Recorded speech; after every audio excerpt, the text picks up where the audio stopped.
আসসালামু আলাইকুম রহমতুল্লাহি বরকাতুহু। আমরা বর্তমান অবস্থানরত আছি চট্টগ্রাম মেডিকেল কলেজের মেইন গেটে। বৈষম্য বিরোধী ছাত্র আন্দোলন, ছাত্র জনতা সমাজ।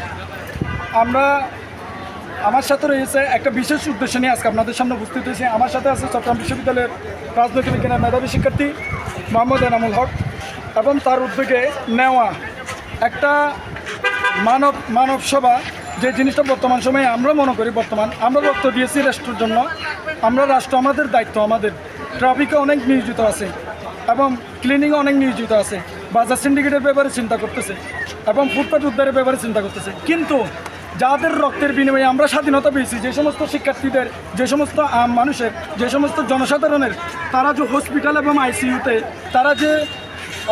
তারা যে নিরহ জীবনযাপন করতেছে, তাদের সহযোগিতার জন্য ফান্ড দরকার। আমি বর্তমান কক্সবাজার ঈদগাঁওয়ে দুজন মানুষ, যাদের নিরহ মানুষ, যারা কীভাবে গুলিবিদ্ধ হয়েছে তারা নিজেরাও জানে না।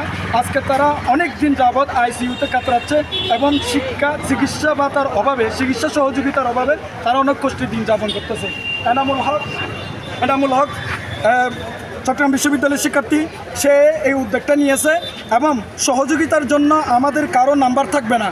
সহযোগিতার জন্য আমরা ভেরিফাই করে যে সমস্ত পরিবার ভিকটিম, যে সমস্ত পরিবার গুলিবিদ্ধ, যে সমস্ত পরিবার আজকে আইসিইউতে আছে, তাদের ভেরিফাই করে তাদের এলাকার এবং ফ্যামিলির, তাদের পরিবারের নাম্বার আমরা দিয়ে দেবো এবং ওই নাম্বারে যে সহযোগিতা করতে চাইবে, যে দানবীর তাদেরকে সহযোগিতা করতে চাইবে, পাশে দাঁড়াতে চাইবে, তাদের সাথে যোগাযোগ করার ব্যবস্থা আমরা করে দেবো। কোনো টাকা পয়সার লেনদেনে আমরা থাকবো না। আমরা উদ্যোক্তা চট্টগ্রাম বিশ্ববিদ্যালয়ের পক্ষ থেকে এনামুল হক, এই উদ্যোক্তা। আমি তাকে সহযোগিতার জন্য আজকে দুজন নিরহ ভুক্তভোগী ভিকটিম পুলিশের গুলিতে কীভাবে আহত হয়ে বর্তমান হসপিটালে কাতরাচ্ছে, তাদের দুজন নিয়ে উপস্থিত হয়েছি। তাদের বাড়ি ঈদগাঁওতে। তারা দুটা কথা বলবেন, আপনারা শুনবেন। তারপরে আপনাদের যদি মনে হয় এবং আমাদের বৈষম্য বিরোধী ছাত্র আন্দোলনের যারা আমরা অ্যাক্টিভিস্ট দায়িত্বরত আছি, তাদের কাজের প্রতি যদি আপনাদের বিশ্বাস থাকে, তাদের সাথে যোগাযোগ করে হসপিটালে প্রয়োজনে এসে দেখে আপনারা তাদের পাশে দাঁড়ানোর উদাত্ত আহ্বান জানাচ্ছি। ট্রাফিকে অনেক মানুষ রয়েছে, ছাত্র শিক্ষার্থী রয়েছে।